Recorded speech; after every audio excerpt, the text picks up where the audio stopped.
Daewon stood at the edge of the great platform, watching the resonance lock flicker like a dying star. The massive crystal structure rose 300 meters into the purple sky of Nethys Prime, its surface covered in patterns that hurt to look at directly. Every few seconds the crystals would flash with unstable light, and Daewon could feel the vibrations through the metal floor beneath his feet. Behind him, dozens of Velkari engineers worked at their stations, their long fingers dancing over holographic displays. They had been working on this problem for longer than most species had existed. 5,000 years of calculations, theories, and failed attempts. The greatest minds of their civilization had thrown themselves against this puzzle, and still the answer escaped them. "The energy readings are getting worse," Hyunwoo said, approaching from the main control station. His blue skin looked pale in the unstable light from the lock. "The dimensional rift is expanding faster than our models predicted." Daewon nodded without turning around. He had expected this news. For the past century, the situation had been getting worse. The resonance lock was the only thing keeping Atiran space itself from swallowing their entire solar system. Built by their ancestors during the Great War, it had worked perfectly for thousands of years. But the original frequency codes had been lost when the old archives were destroyed. "How long do we have?" Daewon asked. "At this rate, maybe 6 months before the lock fails completely." Hyunwoo replied. "The quantum foam is already breaking down at the edges. If we cannot find the correct resonance frequency soon..." He did not need to finish. Everyone knew what would happen. The dimensional rift would tear open like a wound, and their world would be pulled into the space between spaces. Billions of Velkari would die and their ancient civilization would end. Daewon walked closer to the lock, feeling the strange energy it gave off. The crystal matrix was beautiful in a terrifying way. Each crystal was perfectly cut, arranged in mathematical patterns that followed the deepest laws of physics. The whole structure hummed with power, but it was the wrong kind of humming. It sounded sick, like a musical instrument that was slowly going out of tune. "What about the new calculations from the Academy?" Daewon asked. Hyunwoo shook his head. "The same result. They can narrow down the possible frequencies to about 10 million combinations, but testing them all would take centuries. And if we get it wrong..." He gestured at the flickering crystals. "One bad frequency could destabilize the whole system instantly." A younger engineer named Minho approached them. His movements were quick and nervous, unlike the calm dignity most Velkari showed.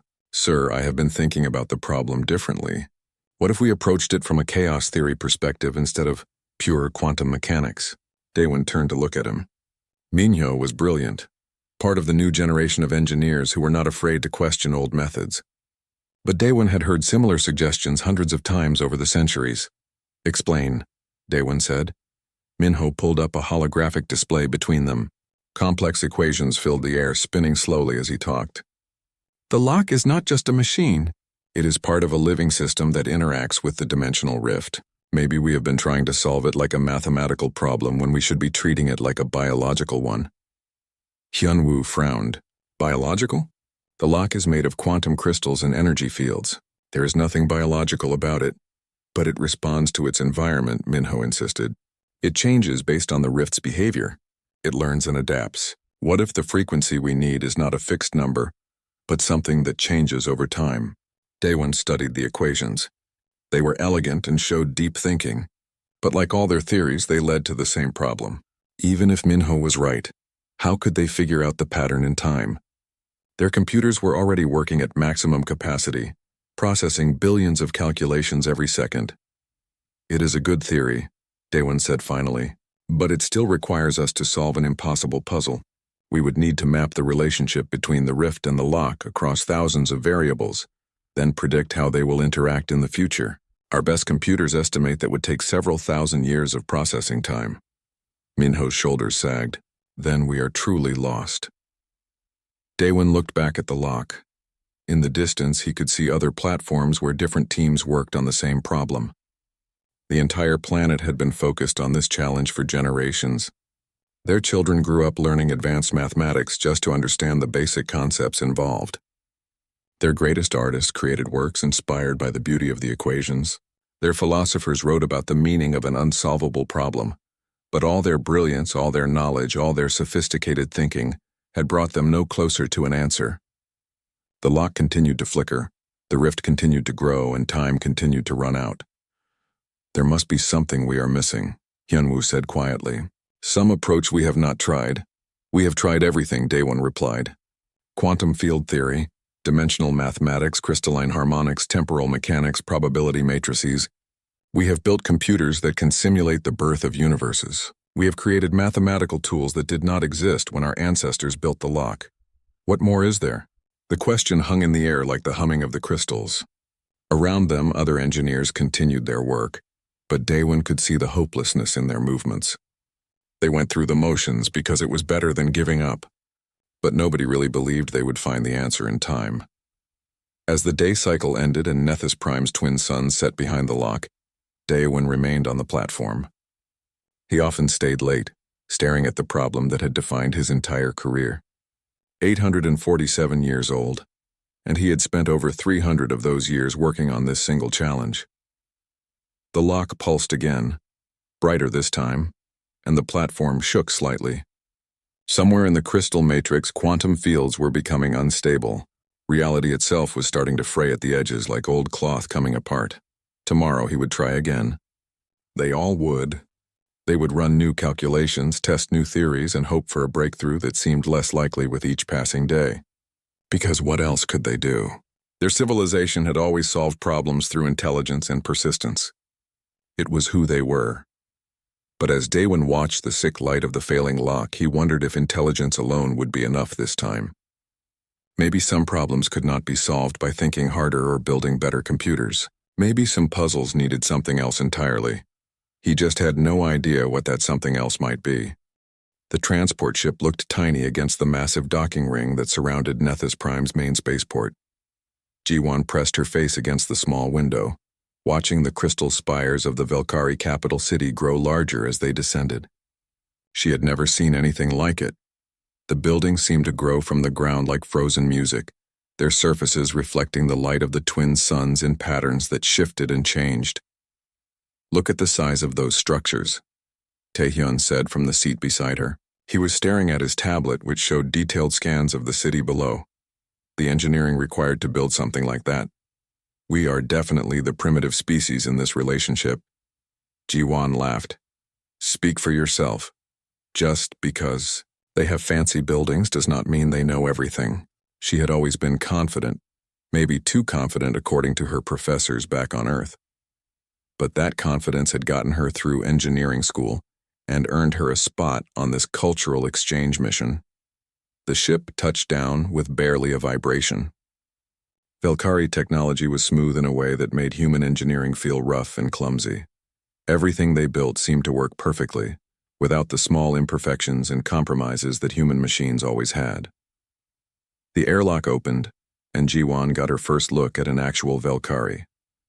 The being waiting for them was tall and elegant, with blue-gray skin and large eyes that seemed to see everything at once. Her movements were precise and graceful, like a dancer who never wasted motion. "Welcome to Nethys Prime," the Velkari said in perfect English.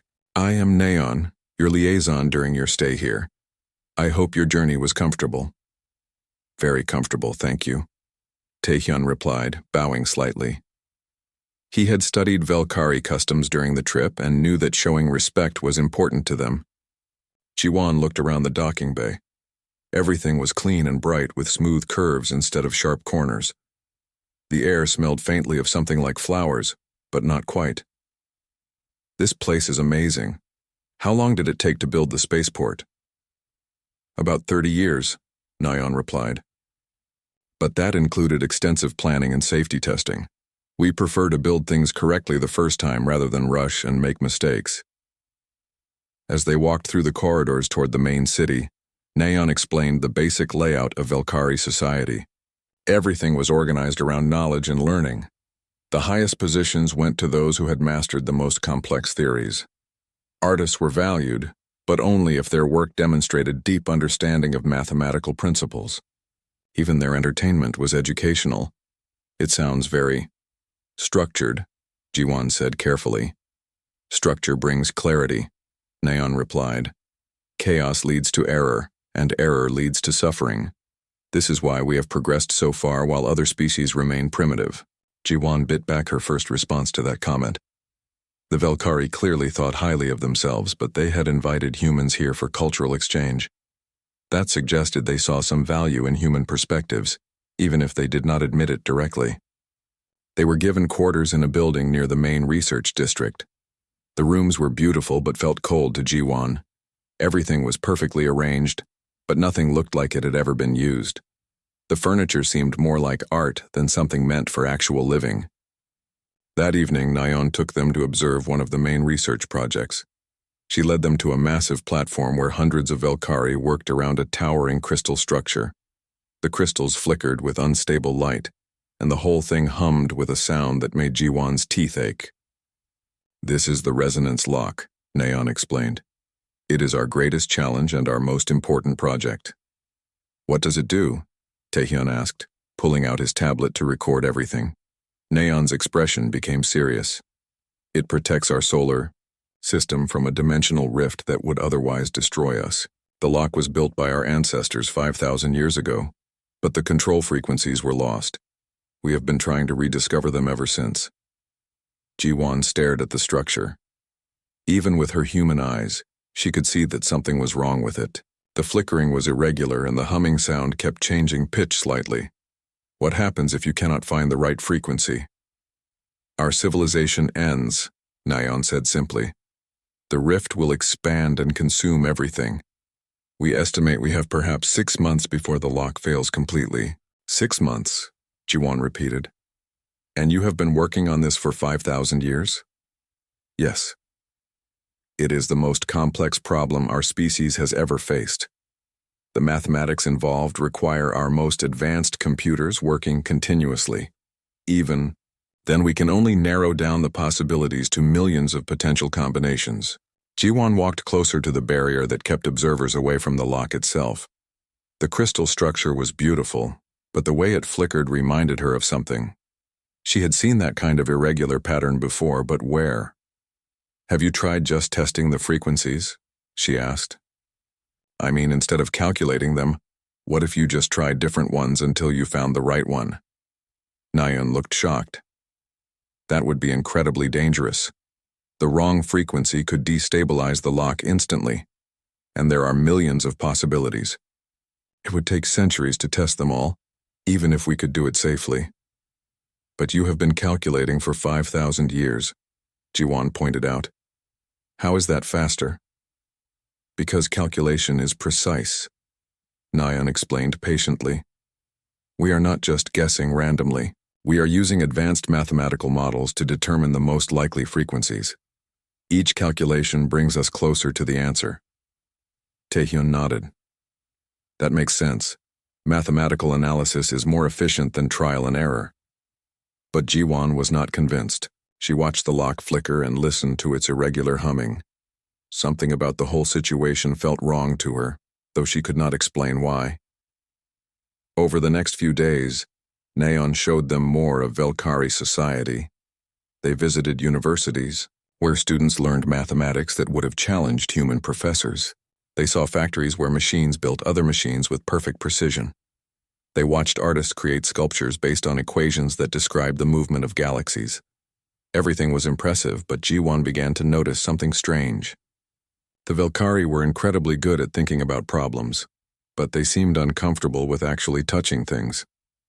In their workshops, engineers used tools that kept them several steps removed from their work. They analyzed everything through sensors and computers rather than direct observation. "Do you ever just look at something with your own eyes?" Jiwan asked Nayeon during a visit to a crystal growing facility. "Our sensors are far more accurate than organic vision," Nayeon replied. "Why would we rely on something so imprecise when we have better tools?" That evening, Jiwan called home using the quantum communication system the Velkari had provided. Her brother Jiho answered from their apartment in Seoul, and his familiar face made her feel better. "How are the aliens treating you?" he asked with a grin. "They are very polite," Jiwan said. "But I think they might be missing something important. They have this huge problem they have been working on for thousands of years, and they keep trying to solve it by thinking harder about it." "What kind of problem?" Jiwan explained about the resonance lock, the dimensional rift, And the lost frequencies. Jiho listened carefully. As a musician, he understood sound and vibration better than most people. So they need to find the right frequency to make this crystal thing work properly, he asked. That is what they say. But they refuse to actually test frequencies because it might be dangerous. Jiho laughed. That is like trying to tune a guitar by doing math instead of listening to the strings. Sometimes you just have to trust your ears. That is what I thought too, Jiwon said. But they think that approach is primitive. Maybe primitive is what they need, Jiho replied. Sometimes the simple way works better than the complicated way. After the call ended, Jiwon lay in her perfectly arranged bed, thinking about what her brother had said. The Velkari were brilliant, there was no doubt about that. But maybe their brilliance was getting in their own way. Maybe sometimes the best solution was not the most sophisticated one. She thought about the lock's irregular flickering and unstable humming. To her, it looked like a machine that was trying to tell them something, if only they would listen. Jiwon could not stop thinking about the resonance lock.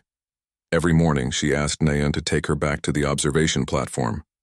She would stand at the barrier for hours, watching the crystal structure flicker and listening to its changing hum. The Velkari engineers tolerated her presence with polite confusion, but she could tell they thought her behavior was strange. The human seems fascinated by our work, Hyunwoo said to Nayeon during one of these visits. He spoke in Velkari, but Jiwon had been learning the language and could understand basic conversations. She asks many questions, Nayeon replied, but they are very simple questions. She wants to know why we do not just listen to the lock instead of analyzing it mathematically. Hyunwoo made a sound that might have been laughter. Listen to it? What could we hear that our sensors cannot detect with far greater precision? But Jiwon was listening and she was starting to hear patterns that the Velkari seemed to miss. The lock's humming was not random. It changed in response to things happening around it. When engineers worked at certain stations, the pitch would shift slightly. When the twin suns moved across the sky, the rhythm would change. The lock was not just a machine running a program. It was reacting to its environment like a living thing. Nayeon, Jiwon said during their fourth visit, could I speak to someone who was here when the lock was first built? Someone who remembers how it was supposed to work? Nayeon looked surprised. That was 5,000 years ago. But there is one person who might help. Soo-young is our oldest archivist. She has studied the historical records more than anyone else. They found Soo-young in a quiet library, filled with crystal data storage devices. She was ancient even by Velkari standards, her blue skin pale and marked with silver patterns that showed her great age. But her eyes were still sharp, and she listened carefully as Jiwon explained her interest in the lock's original behavior. You want to know how it sounded? Soo-young said slowly. That is an unusual question. Most people ask about the technical specifications or the mathematical principles. I think the sound might be important, Jiwon said. When I watch the lock now, it seems like it is trying to communicate something. But everyone is so focused on the calculations that they are not paying attention to what it is actually doing. Soo-young was quiet for a long moment. Then she activated one of the crystal storage devices. A holographic display appeared, showing ancient images of the lock during its construction. I was very young when the lock was completed, Soo-young said. Young enough to be impressed by things other than mathematics. I remember watching the activation ceremony. When they first turned it on, the lock sang. Sang? Jiwon leaned forward. It was the most beautiful sound I had ever heard. Pure and clear like crystal bells ringing in perfect harmony. The whole structure vibrated with the sound and you could feel it in your bones. Everyone said it meant the lock was working perfectly. Soo-young activated another display, this one showing technical readings from the activation. But look at this. The frequency was not constant. It shifted and changed following patterns that seemed almost musical. Jiwon studied the data. The patterns did look musical, with rhythms and harmonies that reminded her of the songs Jiho played on his guitar. What happened to the sound? It faded over time. The engineers said that was normal, that the lock was settling into its operational parameters. But I always wondered if something was being lost. That evening, Jiwon called Jiho again. She sent him the frequency data from Soo-young's archives and asked him to analyze it from a musical perspective. This is incredible, Jiho said after studying the patterns. This is not just random noise. These are actual musical structures. Harmonies, rhythms, even what looks like counterpoint. It is like someone composed a symphony and then used it to control a machine. Could you figure out what the complete song was supposed to sound like? Jiwon asked. Maybe. Give me a few days to work on it. But Jiwon, this is really important. If this machine was designed to follow musical patterns instead of just mathematical ones, then the people trying to solve it with math alone are going about it completely wrong. Jiwon felt excitement building in her chest. What do you mean? Music has its own logic, Jiho explained. It follows rules, but they are different from mathematical rules. In music, the right note is not the one that fits the equation.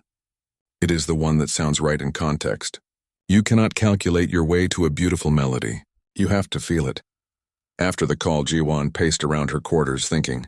The Valkyrie had spent 5,000 years trying to solve the lock puzzle using pure mathematics. But what if mathematics was not enough? What if the lock required a different kind of understanding? The next day, she asked Nayeon for permission to bring recording equipment to the observation platform. I want to document the lock's current sound patterns, she explained. Maybe comparing them to the historical data will reveal something useful. Nayeon looked skeptical but agreed. Jiwon spent the entire day recording the lock from different angles and at different times. She noticed that the humming changed depending on where she stood, and that certain areas of the crystal structure seemed to resonate more strongly than others. Taehyun joined her for part of the day, helping to operate the equipment. The Valkyrie think you are wasting your time, he said quietly. They keep asking Nayeon why you are not studying their mathematical models instead. Let them think what they want, Jiwon replied. I am starting to understand something they missed. That evening, she sent all her recordings to Jiho. She also contacted Dr. Elena Rodriguez, her former professor at Seoul National University, who specialized in acoustic engineering. Dr. Rodriguez was fascinated by the data. These crystals are behaving like a massive musical instrument, she said during their video call. Each section resonates at different frequencies, and they interact with each other to create complex harmonic patterns. But the patterns are incomplete. It is like listening to an orchestra where half the musicians are missing. Can you figure out what the missing parts should be? Jiwon asked. It will take time, but yes, the mathematics of musical harmony are well understood. If I can map the current resonance patterns and compare them to what would create stable harmonics, I should be able to identify the missing frequencies. Meanwhile, Jiho had been working on the historical data. I think I figured out the original song, he told Jiwon during their next call. It is complex, but it follows classical harmonic progressions. And here is the interesting part. The song is not finished. The frequency patterns show a clear structure that builds toward a resolution, but that resolution is missing from the records. Missing how? Like the last movement of a symphony was never written down. Or maybe it was written down, but the instructions were to improvise the ending based on the needs of the moment. Jiwon felt pieces of the puzzle clicking together in her mind. What if the lock was designed to adapt? What if the original builders knew that conditions would change over time, so they built in the ability to modify the final frequency based on current circumstances? That would make sense musically, Jiho said. Good musicians do not just play the notes on the page. They respond to the acoustic environment, the other instruments, the mood of the audience. They make the music work for the specific moment. Over the next week, Jiwon worked with both Jiho and Dr. Rodriguez to develop a theory. The resonance lock was not just a machine controlled by a fixed frequency. It was a dynamic system designed to maintain harmony between itself and the dimensional rift it contained. As conditions changed over millennia, the lock had tried to adapt. But without someone who understood its musical logic, it had gradually fallen out of tune. The solution was not to calculate the perfect mathematical frequency. The solution was to listen to what the lock was trying to do and help it find the harmony it needed. When Jiwon explained this theory to Nayeon, the Valkyrie looked troubled. You are suggesting that our ancestors built the lock to operate on principles we do not understand? That seems unlikely. We are far more advanced now than they were then. Maybe they understood something you forgot, Jiwon said gently. Maybe not everything can be solved with advanced mathematics. Nayeon was quiet for a long moment. Even if you are correct, what you propose is still too dangerous. Testing random frequencies could destroy the lock entirely. Not random frequencies, Jiwon corrected. Harmonic frequencies based on musical principles and the lock's current resonance patterns. We would not be guessing. We would be listening and responding like tuning an instrument. But she could see that Nayan was not convinced. The Velkari had spent too long believing that their mathematical approach was the only valid one. They could not easily accept that a primitive human might understand something they had missed. Jiwan looked out at the resonance lock, still flickering with sick light.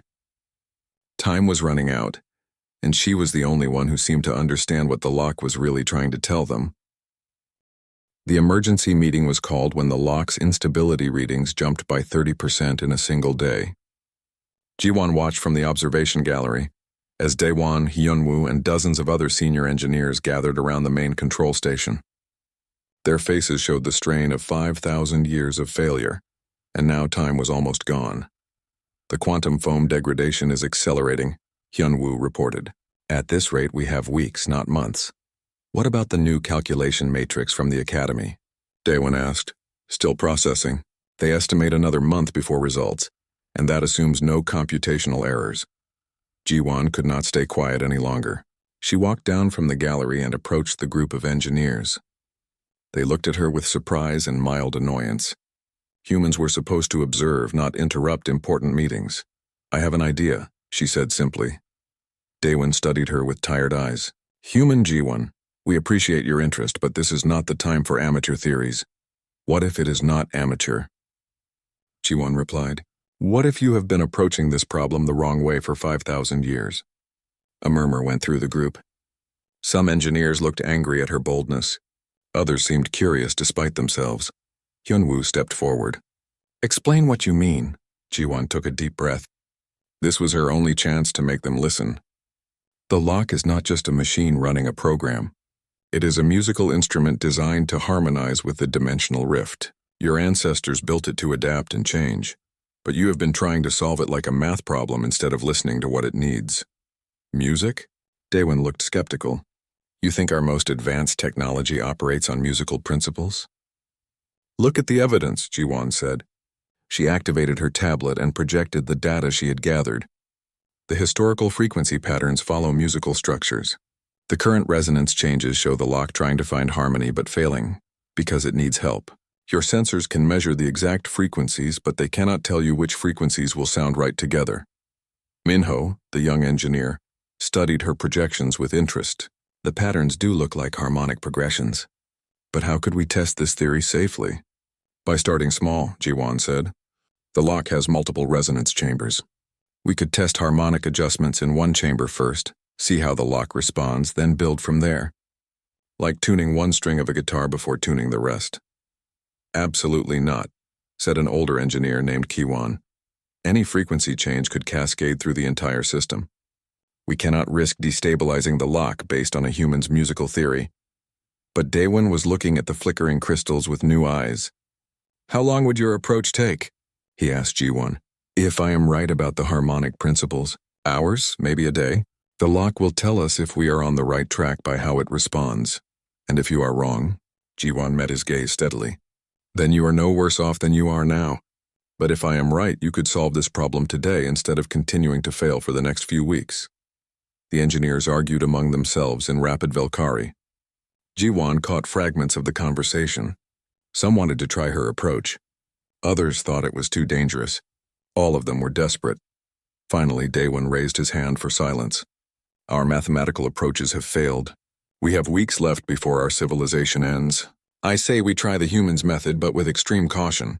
We will test one small frequency adjustment and monitor the results carefully. Kiwan protested. This goes against everything we know about proper scientific methodology. Everything we know has not worked, Hyunwoo pointed out. Maybe it is time to try something we do not know. They spent an hour setting up monitoring equipment around the lock. Every sensor the Velkari had was focused on detecting the smallest change in the crystal matrix. If anything went wrong, they could shut down the test instantly. Jiwan stood at the frequency control station, feeling the weight of an entire civilization's future on her shoulders. She had been confident when arguing her theory, but now that it was time to act, doubt crept in. What if she was wrong? What if her amateur understanding of musical harmony was not enough to solve a problem that had defeated the greatest minds of an advanced alien species? The first test frequency is ready, the technician announced. A minor harmonic adjustment to resonance chamber 7. Jiwan closed her eyes and listened to the lock's current humming. Based on her analysis, this chamber was trying to resonate in B-flat, but the frequency was slightly off, creating discord with the rest of the structure. The adjustment would bring it into proper tune. "Begin the test," Daewon ordered. The frequency generator activated. For a moment, nothing seemed to change. Then slowly, the humming from chamber 7 began to stabilize. The harsh, irregular vibrations smoothed out into a clear, pure tone. "The quantum stability readings are improving," someone called out in amazement. "Chamber 7 is now in perfect resonance," another technician reported. But more importantly to Jiwan, the lock sounded better. The discord that had been bothering her was gone, replaced by a note that harmonized beautifully with the other chambers. "It worked," Minho whispered. The engineers stared at their displays in shock. One small frequency adjustment, based on musical principles instead of mathematical calculations, had accomplished more than decades of their most sophisticated theories. "Continue," Daewon said quietly. Jiwan moved to the next chamber. This one needed a different kind of adjustment. Not just the bass frequency, but the harmonic overtones that gave the resonance its character. She explained what she was doing as she worked, helping the Velkari understand the musical logic behind each change. Chamber by chamber, the resonance lock began to sing properly for the first time in centuries. Each adjustment made the next one easier, as the harmonics built on each other and created the stable patterns the lock needed. "The quantum foam is stabilizing across the entire rift interface," Hyunwoo reported. His voice was filled with wonder. "The dimensional tear is actually beginning to contract." By the end of the day, G1 had adjusted 47 of the lock's 63 resonance chambers. The structure no longer flickered with sick light. Instead, it glowed with steady, healthy radiance, and its humming had become a symphony of perfect harmonies. "The final 16 chambers," G1 explained as she worked on the last section. "These control the lock's ability to adapt to future changes. They need to be tuned to respond to the rift's natural fluctuations while maintaining overall stability." "Like a musician following a conductor," Minho said, beginning to understand. "Exactly. The lock has to be able to improvise within the structure of the song." As Jiwan made the final adjustments, something magical happened. The resonance lock began to sing in full voice for the first time in millennia. The sound was hauntingly beautiful, a chorus of crystal voices weaving together in patterns that touched something deep in every listener's soul. The dimensional rift, which had threatened to destroy an entire solar system, stabilized completely. The quantum readings showed perfect harmony between the lock and the forces it contained. The crisis that had lasted 5,000 years was over. Jiwan stepped back from the controls, suddenly exhausted. Around her, Velkari engineers stared at their instruments in disbelief. Everything they had thought they knew about their greatest achievement had been wrong. A primitive human with no advanced degrees had solved their impossible problem in less than a day. "How?" Daewon asked simply. Jiwan smiled tiredly. "Sometimes you do not need to be smarter. You just need to listen." The resonance lock continued its perfect song, a testament to the power of understanding that went beyond pure mathematics. The Velkari had learned that intelligence came in many forms, and that wisdom sometimes meant knowing when to trust your ears instead of your equations. The news of the resonance lock's stabilization spread across Nethys Prime within hours. For the first time in thousands of years, the crystal spires of the capital city were no longer under threat. The dimensional rift that had haunted their civilization was contained, humming peacefully in its crystalline prison. But the real shock was not that the problem had been solved. The real shock was how it had been solved. Wonho, the supreme leader of the Velkari Confederation, arrived at the lock platform the morning after Jiwan's success. He was ancient even by Velkari standards, his silver-marked skin showing the wisdom of nearly 2,000 years. Behind him came the entire High Council, their formal robes rustling as they walked. "Show me," Wonho said simply. Daewon led the group to the observation area where Jiwan waited with Taehyun and Naeon. The lock rose before them, no longer flickering with unstable light. Instead, it glowed with steady radiance, and its song filled the air with harmonies that made everyone who heard them feel somehow more complete. "Human Jiwan," Wonho said, his voice carrying the authority of millennia. "Explain to me how you accomplished in one day what our greatest minds could not achieve in 5,000 years."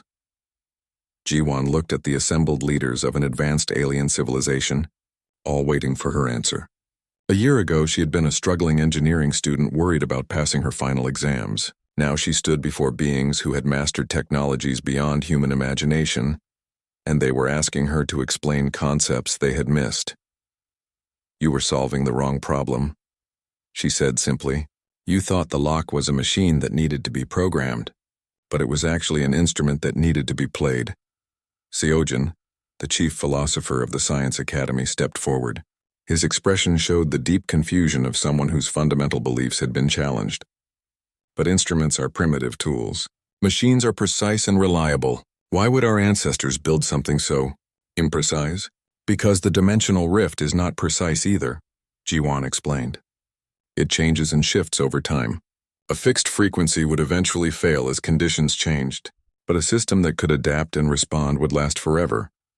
Like a conversation instead of a lecture," Taehyun added, speaking for the first time since the leaders had arrived. "The lock had to be able to listen to the rift and respond appropriately." Wonho studied the singing crystals. "You are telling us that our ancestors understood principles we forgot. That in our pursuit of technological advancement we lost something important." "Maybe not lost," Jiwan said carefully. "Maybe just set aside. You became so good at thinking about problems that you stopped feeling them." An uncomfortable silence fell over the group. The Velkari had built their entire civilization on the principle that intelligence and analysis could solve any problem. The idea that intuition and emotion might be equally valuable was difficult for them to accept. Minho, who had become one of Jiwan's strongest supporters among the Velkari engineers, broke the silence. "I have been studying the human's methods since yesterday. The musical principles she used are mathematically sound, but they require a different kind of understanding. Instead of calculating the perfect frequency, you listen for the right frequency." "The difference being?" Seojin asked. "Perfect is theoretical," Jiwan explained. "Right is practical. Perfect assumes you know all the variables and can control them completely. Right assumes you need to work with what you actually have, not what you wish you had." Hyunwoo nodded slowly. "This explains why our calculations kept failing. We were trying to find a perfect solution to an imperfect problem." Over the following days, word of the lock's stabilization reached every corner of Velkari space. The reaction was mixed. Some Velkari were grateful and eager to learn from human approaches. Others felt humiliated that their sophisticated methods had been surpassed by what they considered primitive thinking. Wonho called for a formal assembly of the Confederation's greatest minds. Scientists, engineers, philosophers, and artists gathered in the Grand Hall of Knowledge to discuss the implications of what had happened. "We must ask ourselves difficult questions," Wonho announced to the assembly. "Have we become too rigid in our thinking? Have we forgotten that intelligence takes many forms?" The debates that followed were intense. Some argued that the lock incident was a unique case that did not invalidate their general approach to problem solving. Others insisted that they needed to completely rethink their relationship with technology and knowledge. Jiwan was invited to address the assembly. Standing before thousands of beings who had forgotten more science than humanity had ever learned, she felt nervous but determined. "I do not think your way is wrong," she began. "Mathematical analysis and careful calculation are incredibly powerful tools. But they are just tools. Sometimes you need different tools for different jobs." She gestured toward a holographic display showing the lock. "You are masters of understanding how things work, but we humans have always had to focus on making things work. We did not have the luxury of perfect knowledge, so we learned to work with incomplete information and changing conditions." "Are you saying that ignorance is an advantage?" asked one of the philosophers. "I am saying that different types of knowledge are useful in different situations," Jiwan replied. "You know more about quantum mechanics than any human ever will. But we know about adaptation and improvisation and learning from failure. Maybe the best solutions come from combining both approaches." Seojin stood up. "The human speaks of combining approaches, but how do we integrate emotional, intuitive methods with precise logical ones? They seem fundamentally incompatible," Taehyun answered from the audience. "They are not incompatible. Engineers on Earth use both all the time. We calculate what should work, then we test it and adjust based on what actually works. Theory guides practice, but practice corrects theory." The discussions continued for days. Gradually, a new consensus began to emerge. The Velkari would not abandon their mathematical mastery. but they would supplement it with more intuitive approaches. They would learn to listen as well as calculate, to feel as well as think. Wanho offered Jiwon a permanent position as Director of Integrated Engineering, with the authority to establish new research methods that combined Valkyrie theory with human practicality. She was tempted by the offer but ultimately declined.